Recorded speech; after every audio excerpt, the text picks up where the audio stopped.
Every town has a dark side.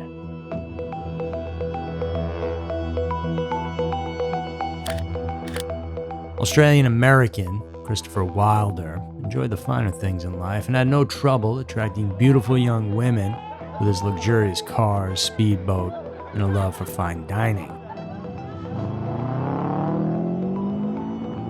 But behind all the flashiness he portrayed, there was, of course, a much darker side of this guy, which is why he's featured on our podcast today. See, Chris had a compulsion, and it was the worst kind possible, as he couldn't stop killing beautiful women. And he had painted himself as super successful in order to lure them in so he could quench his perverted sexual desires and fantasies. Hence, Mr. Wilder became known as the Beauty Queen Killer. From February to April of 1984, he figured in a frenzied killing spree of ladies, crisscrossing Australia and America with the cliched promise of fame and fortune to these wannabe models. Some took his bait, but others were taken by force.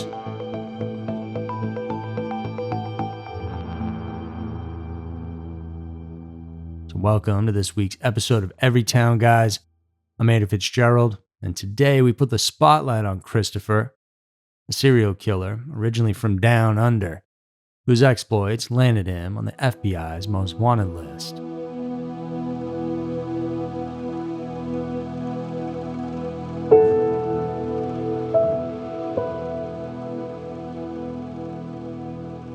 Christopher Wilder was the oldest child, born to an American naval officer and an Australian mother in Sydney, New South Wales. As a child, there have been instances when his life was in danger, like when he nearly died at birth for being sickly. He once almost drowned in a swimming pool. And he also fainted after a fit of convulsions. During his teens, Christopher burdened his family with a different set of problems, though. At 17, he and a group of friends were charged with gang raping a 13-year-old girl on a Sydney beach. While his two companions denied involvement in the assault, Christopher pleaded guilty for the offense and received a year of probation with counseling and electroshock therapy. There were claims that being subjected to electroshock therapy aggravated Christopher's violent sexual tendencies and apparently fueled his fantasies of having sex with women and electrocuting them during the process.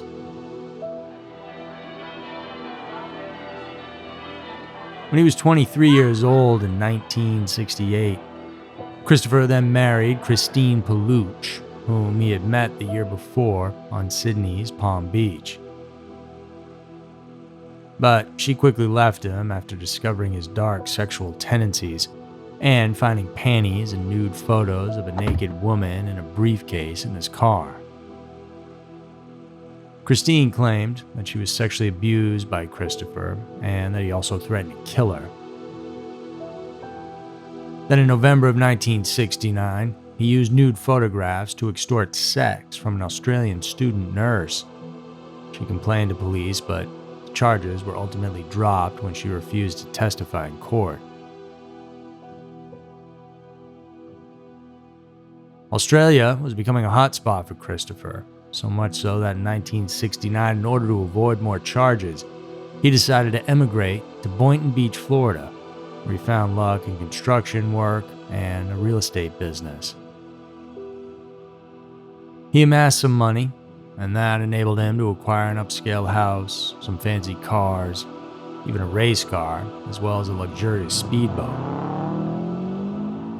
He also developed an interest in photography and invested in high-end cameras, which soon became his prop and his modus operandi, posing as a professional photographer while enticing young, beautiful women to pose for him.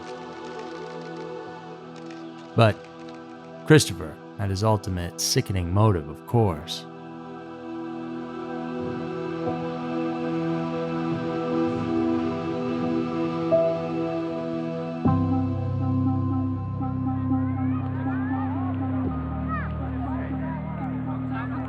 Mr. Wilder spent his time prowling South Florida beaches to solicit women, but he was unlucky in 1971 when he was arrested on Pompano Beach for demanding that two young women pose nude for him. He entered a guilty plea and escaped with a small fine. A few years later, the Australian immigrant was again arrested when he coerced a high school student into giving him oral sex while she was on drugs in a house that was under renovations. In court, Christopher revealed his fantasy of masturbating to the image of a girl being raped in answer to the judge's question of whether he was sane enough to stand trial or not. During the resulting trial, a doctor and a psychiatrist evaluated him and recommended supervised treatment. Other than that, Christopher was acquitted, but his sexual offenses continued. In January of 1980, he pretended to be a photographer named David Pierce, and he lured a teenage girl outside a Florida mall with the promise of a modeling job. He drugged her, and then Christopher drove her into a rural area where he raped her in his truck. The girl reported him to the police, but because of a plea bargain, the charges were brought down to probation with therapy. Christopher saw a sex therapist who believed that over time he would make progress during their sessions, but what happened was the opposite, and even much worse. In December of '82, Christopher visited his parents in Australia and his actions became sordid. He abducted two 15-year-old girls on a beach, tied them up, and forced them to pose nude for his pleasure.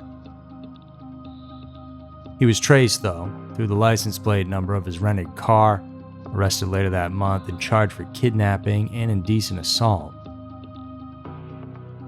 But his family posted a $350,000 bail, so he was let out. Due to the court being backed up, his trial suffered from delays, so his case was never heard, and then he was allowed to return to the U.S. When he got back to Florida, Christopher embarked on a 7-week-long cross-country trip, during which he murdered at least 8 women, starting on February 26, 1984.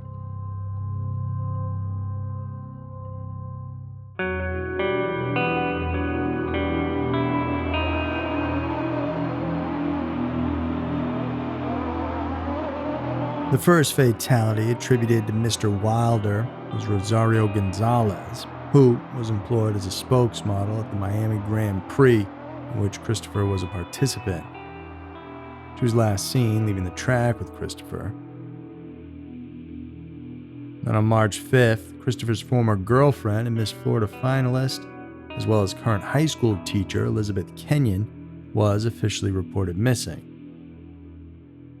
Now, the day before, she met up with her parents hours before she vanished, and they noticed the bruises on the arms and legs of Elizabeth, who said she had stopped a fight at school.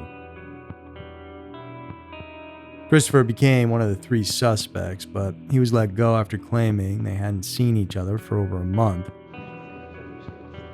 But 2 gas station attendants forwarded descriptions to authorities that sounded exactly like Christopher Wilder. Those attendants also explained that Miss Kenyon and the man were planning a photo shoot in which she would be the model. Authorities later classified Christopher as a main suspect in Miss Kenyon's disappearance due to his lengthy rap sheet of sexual offenses, and later they made a link between her disappearance and that of 20-year-old Rosario Gonzalez, who shared similar physical and professional traits with Elizabeth. Sadly, though, neither of the 2 women's remains have ever been found. Not satisfied with the efforts of the police, Mr. and Mrs. Kenyon hired a detective to interview Christopher, who turned it down and kept denying that he had seen Elizabeth. On his 39th birthday on March 13th, Christopher read in the papers that he was suspected in the disappearance of Elizabeth and Rosario, and so he fled to Merritt Island, 2 hours north of Boynton. But still, that didn't stop him from committing more heinous acts against women.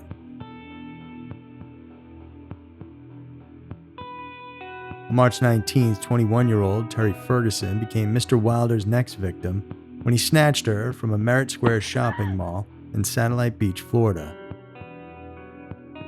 She'd been strangled and beaten so badly that she had to be identified through her dental records.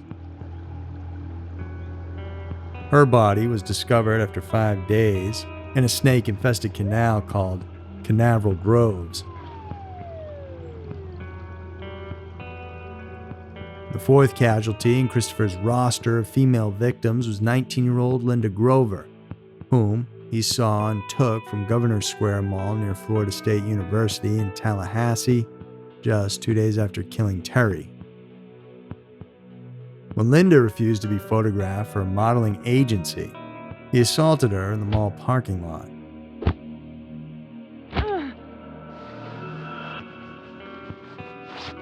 As a consequence, the young girl got hand-tied, wrapped in a blanket, kept in the car's trunk, then brought to the Glen Oaks Motel in Bainbridge, Georgia, where she was raped and violently abused.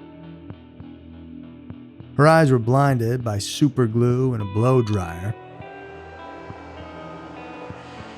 Then to her feet, he applied copper wires for electric currents to pass through them, and she was beaten when she attempted to run away.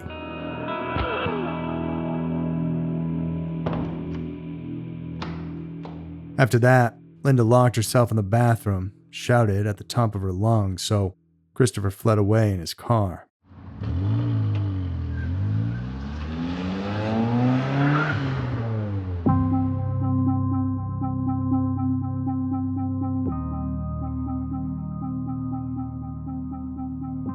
The next day, Mr. Killing Spree lured 23-year-old wife, mother, and Lamar University nursing student in Beaumont, Texas, to try out as a model. Terry Walden turned down Christopher's offer, but they met again 2 days later, and that was when he kidnapped her.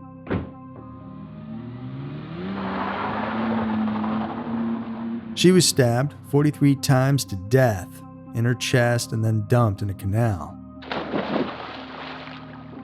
On March 26, Mrs. Walden's remains were found while Mr. Wilder had run off, taking her 1981 Mercury Cougar.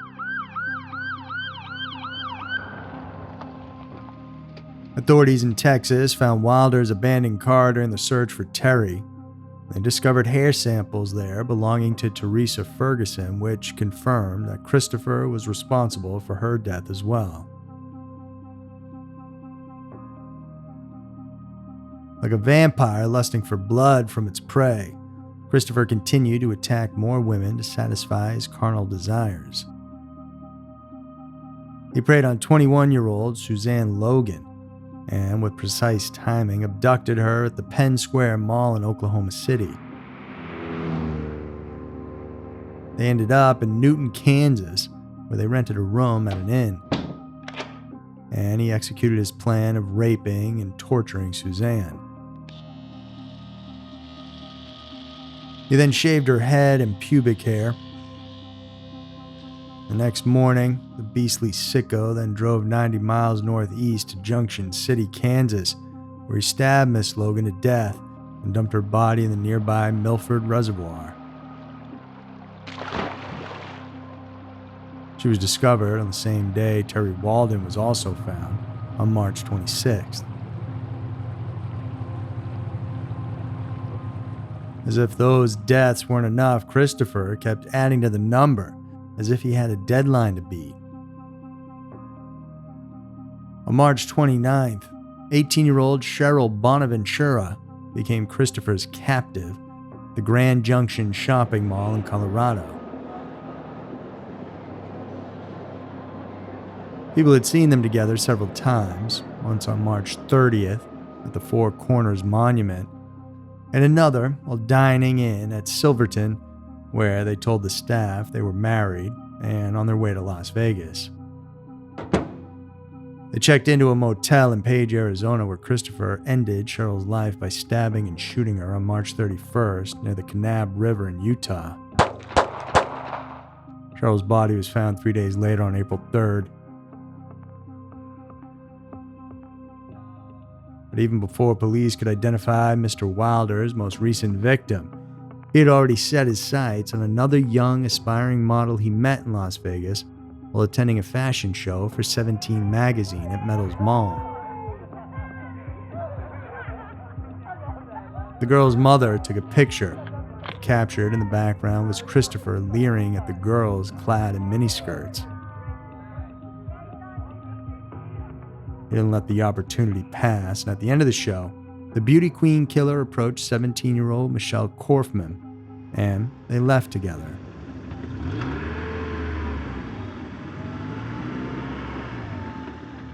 That was the last time Miss Korfman was seen, and it wasn't until May 11th that her body was discovered at a Southern California roadside rest stop and identified through dental x-rays in June.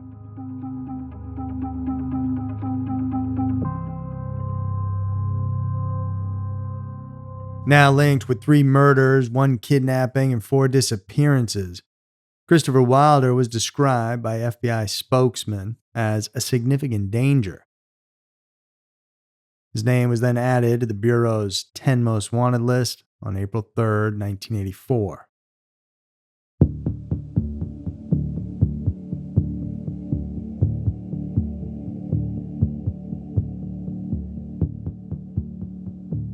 On April 4th, a 16-year-old girl named Tina Rosico from Torrance, California was also abducted by Christopher, raped, and assaulted in El Centro.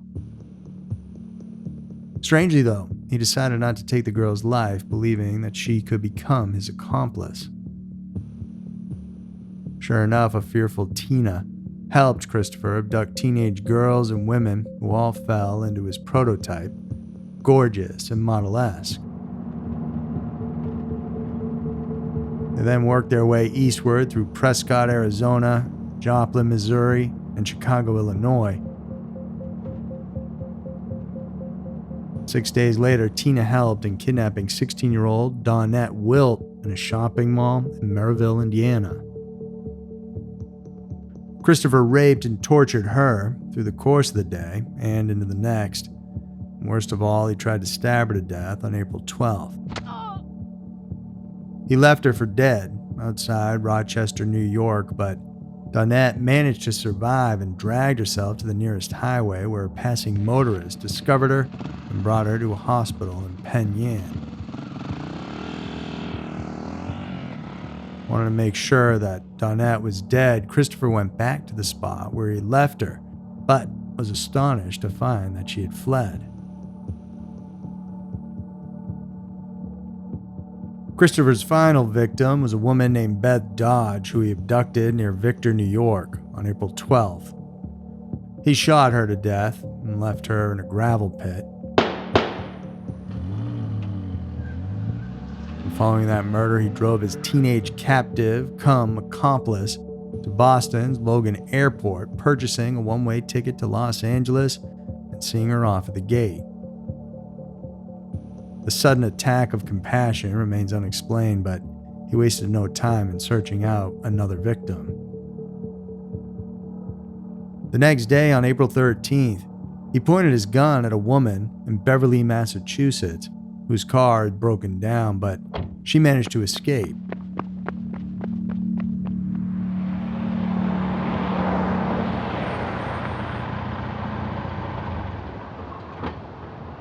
Continuing his aimless hunt, Christopher stopped for gas that afternoon in Colebrook, New Hampshire, unaware that he had reached the end of his run. He attracted the attention of 2 state troopers who pulled him over and approached him, to which he dove into his car, perhaps for his revolver. The troopers tackled him, and Christopher was able to get his revolver, though, in time and fired 2 shots. The first one wounded Trooper Leo Jesselson, who had jumped onto Christopher's back while he reached for the gun. It lodged in his liver, but luckily he survived. And the other bullet mistakenly fatally hit Mr. Wilder's heart, which ended his 26-day-long killing spree and manhunt.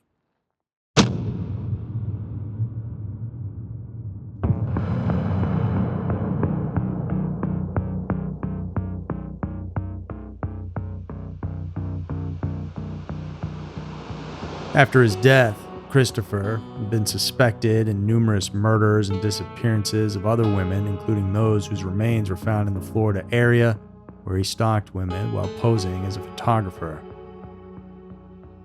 Alas, he didn't live to have his day in court and bring justice to the women he unceremoniously murdered or abducted. He had a long history of sex crimes, and had he not been caught in a crossfire with authorities, chances are Christopher would still be crossing state lines and leaving behind his notorious mark as the Beauty Queen Killer.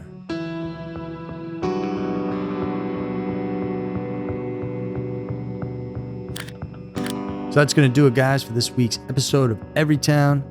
Thank you so much for tuning in. And remember, come back next week for another episode filled with scary, strange, and mysterious stories. Because who knows? Maybe your town will be next.